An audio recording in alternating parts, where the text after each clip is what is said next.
we're definitely gonna talk about new music. So, Rory, anything you've been listening to lately that you like? So Gorilla seem to be having a new project so far. It's called Song Machine, and as I speak, they've only released two songs. Um, and while Desolate is a very powerful song, it's a very good song. I don't think it stands anywhere close to what Momentary Bliss has brought. Momentary Bliss takes the cake for the best song in Song Machine so far. It seems paradoxical how this animated group comes out with such a weird mash of tones. Like they've brought in slow time with its grungy aggressiveness and the energy of Slaves, mashing it together with a dreamlike sound. And I don't know how it works, I don't know why it works, but the final product's so enjoyable and phenomenal. It's a very catchy song, and it gets stuck in your head. It's absolutely one of my favourite songs this year, no doubt.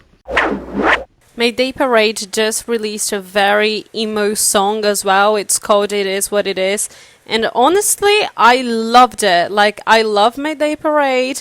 And this song is also so incredible. It's obviously about breakups and being sad and lying in your bed trying to get over with and move on with your life. Not quite moving on with your life because the lyrics are quite like sorrowful. I really like it. I think I might add that one to my sad songs playlist, by the way. I think you should all give it a listen to. The intro is absolutely catchy and you're definitely gonna want to listen to it again. So they pretty much repeat four chords in a row in a way that it sounds very catchy and it sounds like a good intro should sound, and they also repeated the same thing in the chorus, and I really like it. One of the verses in the song says, I won't leave my bed because a part of me is dead. I forgot to face all your pictures down. And it's just hashtag relatable, so I absolutely love it. Give it a listen. Mayday Parade is such a good band.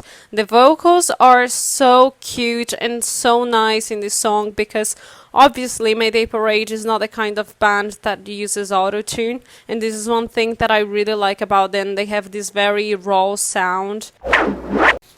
If you want to listen to a very listenable song, I'd recommend OK by Wallows. You know how much I love indie pop, and this band is like the Bible of indie pop. They always release good songs one after the other. They're very consistent, and they're not that famous. I don't think many people know Wallows, and I really like them. I think there's some sort of underground sound about them, and they're the ultimate indie band in the moment. I'm gonna dare to say this. I know that OK may sound very basic, but if you listen to their other songs as well, then it's gonna make sense why they released this sort of song. And I think that indie fans are gonna absolutely love it. I would say give it a listen. It's quite relaxing. Play it while you're like getting ready to stay at home, because now we're going through the coronavirus crisis, but it's just something you can play while you're organizing your closet or while you're cleaning the house. Useful kind of music. So I really like this one. Anyway, moving on. Next we got these. I saw these lads back in January of 2019. Absolutely phenomenal. They were supporting Architects and Beartooth. So for the fans of hardcore, Polaris have come out with a new album. The album's called The Death of Me, and it brings more aggression and more heavy riffs to satiate any headbanging you have. Well, it's a very strong album. I don't think any song quite compares to Hypermania. I've been having that on blast for recently.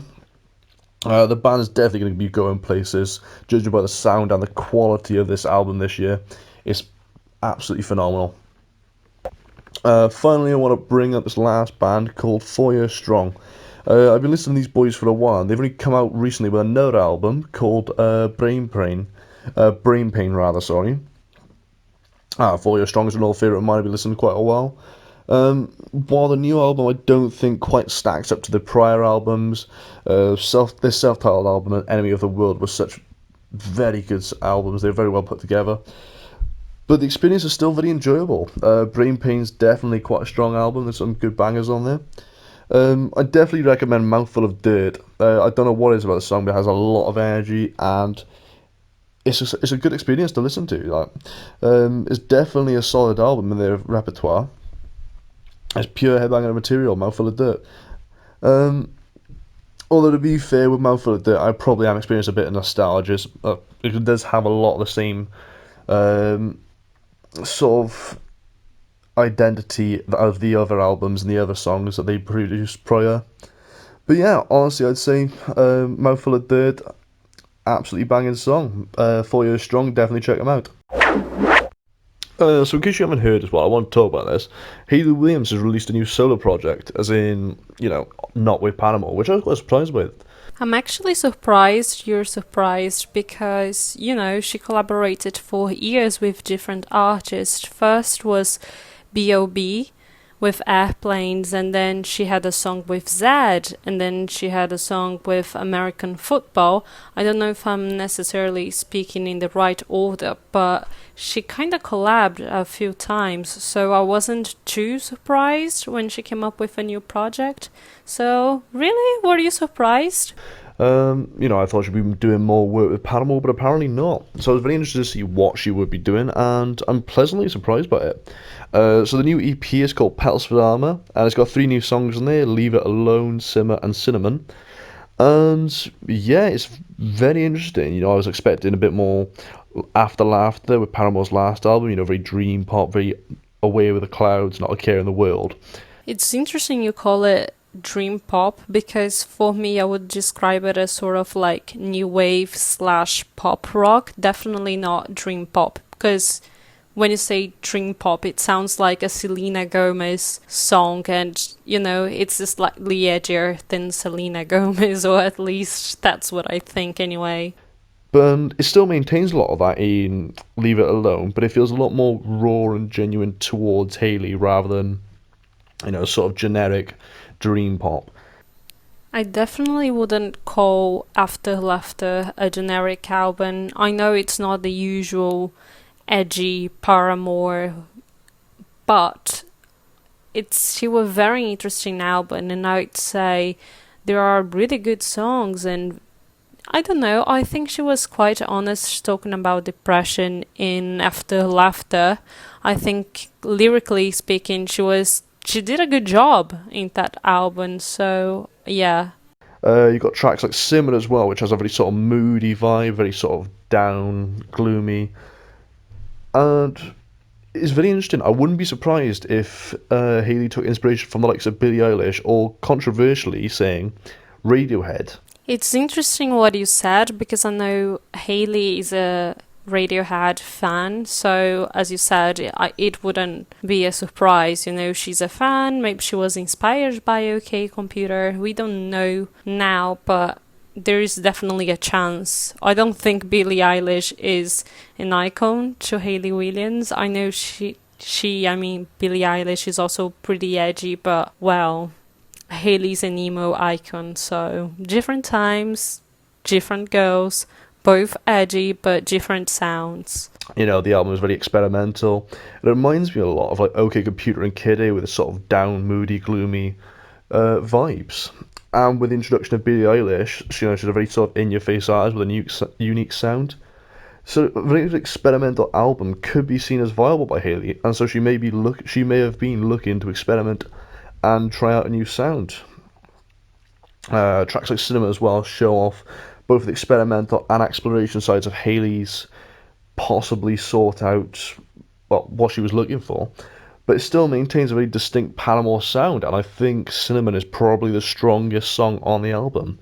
It's a very enjoyable experience listening to all 3 songs, but Cinnamon stands out by far.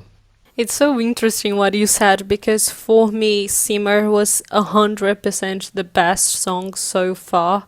I think Cinema is quite interesting, and it's an experimental song, but at the same time, the loops don't work for me for some reason. It's always like, ooh, ah. I'm sorry, I can't sing, so I'm not gonna even attempt to sing like Hayley Williams, because it's 100% not gonna work. So Cinnamon is interesting because it's something new, but could she pull it off? I'm not quite sure, really. I didn't enjoy the loop, so maybe that was the problem for me. I thought it was quite repetitive to the point that it was annoying, so it wasn't an enjoyable experience to me, but I'm glad you enjoyed it though. But on the other hand, Sima is like, I can really feel she was really angry when she wrote it, and it's quite confessional as well when it comes to the lyrics. And at the same time, it's very catchy. It has the same sort of formula you would see in a pop song, but it's slightly more alternative. That's how I would call it anyway. I consider it to be an alternative song. And it's absolutely brilliant. It's nice to see this darker side of Hayley, which is something that we didn't see it properly for so long. We saw her sad in a few songs in After Laughter, but I would say those sad songs were more emo-like than alternative. So it's just nice to see something different, actually. And you know, when artists experiment with their music, it can be a wonderful and welcome direction for the artist. You know, many of the fans may sort of look at it and think, you know what, this is a brilliant thing to be introduced to.